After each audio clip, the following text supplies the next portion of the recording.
దేశంలోకి 200 కేజీల ఆర్డీఎక్స్ ఎందుకు వచ్చింది? ముందు రోజు ఆర్మీ పోస్ట్ అక్కడ ఎందుకు లేకుండా పోయింది? ఆ చెక్ పోస్టు ఇప్పటి వరకు ఎవరు సమాధానం చెప్పరు. మొన్న పార్లమెంట్ ఎన్నికల కంటే ముందు నిండు పార్లమెంట్లో పొగ బాంబు పెట్టారు. అది కూడా పార్లమెంట్ శాసనాలు చేసే ఎంపీలకే భద్రత లేకపోతే సామాన్యులకు ఎట్లుంటుంది కదా? మరి ఆ పార్లమెంట్లోకి ఆ పొగ బాంబు పెట్టింది ఎవరు? ఇప్పటివరకు విచారణ జరిగిందా? అది బిపిన్ రావత్ గారు ఆయన వైఫ్ తోటి అక్కడ ఎన్నికల ముందే జరుగుతుంది. అది మరి ఇప్పటి వరకు ఆ బ్లాక్ బాక్స్లో ఏముంది? ఎందుకు కారణం ఏంది? వచ్చిందా బయటకి? కాంగ్రెస్ హయాంలో అట్లా లేకుండే ప్రతి విచారణ నిష్పక్షపాతం జరిగింది, దోషులకు శిక్షలు పడ్డాయి. అంటే అర్థం ఏంది? వాళ్ళకి విచారణ చేస్తే ఏమవుతుంది? వీళ్ళే దోషులు అని తేలుతుంది, శిక్షలు వీళ్ళకే పడతాయి. కాబట్టి వీళ్ళు చేయరు. కేవలం ఆ పూటకి ఎన్నికల ముందు ఆ సెంటిమెంట్ వాడుకొని గెలిచే ప్రయత్నం చేస్తారు. అవునా కదా మిత్రులారా? ఆలోచించండి. ఈ దుర్మార్గులు ఉన్నారు. ఓకే, చూద్దాం.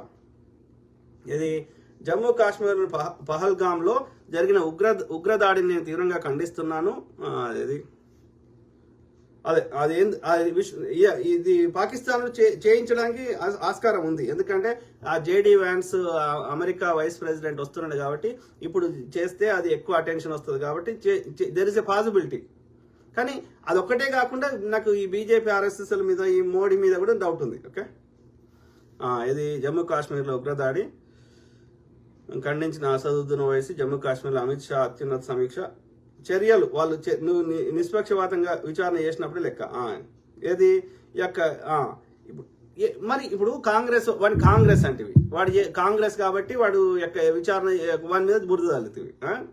మరి నువ్వు హిందువుల కోసమే అవతరించిన అవతార పురుషుడు అన్నప్పుడు, నీ దగ్గర ఇన్ని రకాల వ్యవస్థలు ఉన్నప్పుడు, ఇన్ని యొక్క నిఘా సంస్థలు ఉన్నప్పుడు మళ్ళీ అయినా ఎందుకు జరుగుతున్నాయి?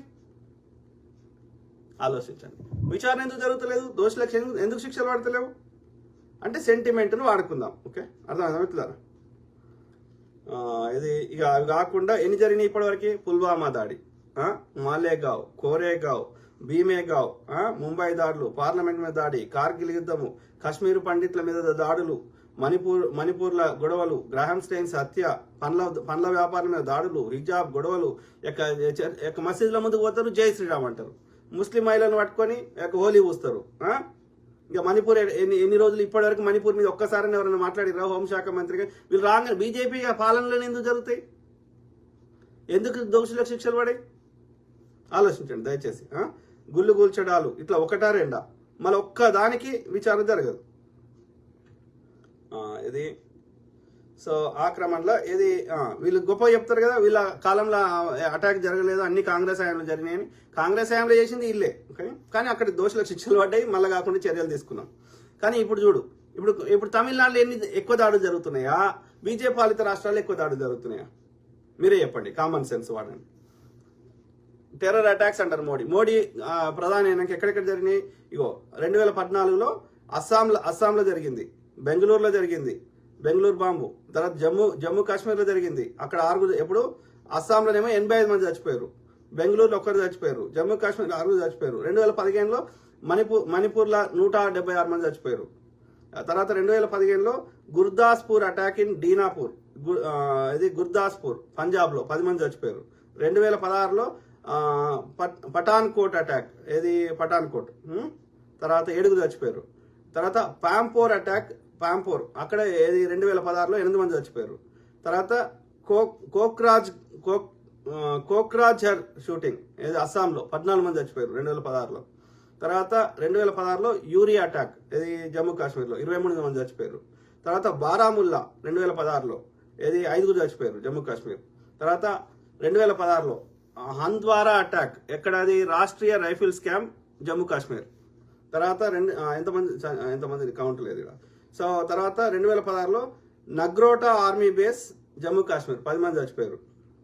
తర్వాత 2017లో Bhopal Ujjain passenger train bombing, ట్రైన్ల బాంబు పెట్టారు, ఓకే, మధ్యప్రదేశ్లో. తర్వాత 2017లో సుక్మా అటాక్, సుక్మా డిస్ట్రిక్ట్ ఛత్తీస్గఢ్ 26 మంది చచ్చిపోయారు. తర్వాత అమర్నాథ్ యాత్ర అటాక్, ఇది అనంతనాగ్ జమ్మూ కాశ్మీర్ 8 మంది చచ్చిపోయారు, ఇది 2018లో.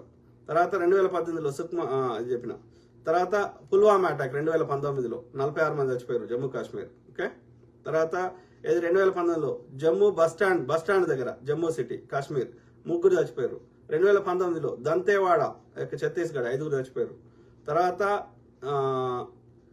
ఏది జమ్మూ కాశ్మీర్లో కిస్టావర్లో జమ్మూ కాశ్మీర్లో 2019లో 2 చచ్చిపోయారు.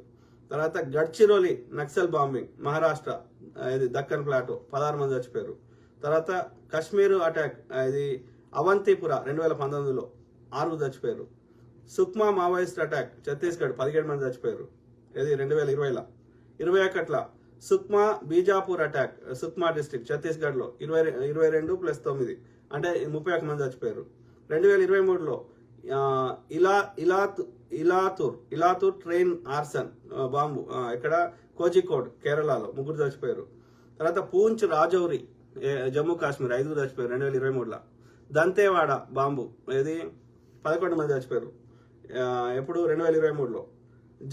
జైపూర్ ఎక్స్ప్రెస్ 2023లో మహారాష్ట్రలో ఇది పాల్ఘర్ 3 చచ్చిపోయారు. తర్వాత ఎర్నాకుళం యెహోవా విట్నెస్ కన్వెన్షన్ సెంటర్ బాంబ్లాస్ కొచ్చి కేరళ 3 చచ్చిపోయారు 2023లో. ఇవి కాకుండా మళ్ళా ప్రధానమంత్రి అయినాక ఇంకా 10 కంటే ఎక్కువ యాక్సిడెంట్లు అయినాయి. ఇవి కాకుండా ట్రైన్లు ఇవన్నీ కూలిపోయినాయి. ఇవన్నీ ఏమంటారు? వీటిని ఎవరు చేయిస్తున్నారు? ఎందుకు విచారణ జరగదు? ఎందుకు దోషులకు శిక్షలు పడే? ఎవడు చేసినా సరే అయ్యా, ఏ మతం వాడు చేసినా సరే.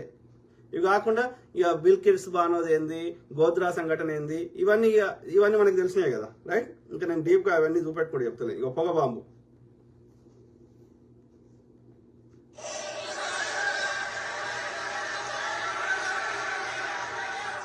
మరి ఇప్పటివరకు ఎందుకు శిక్షలు పడలేదు చెప్పండి కదా?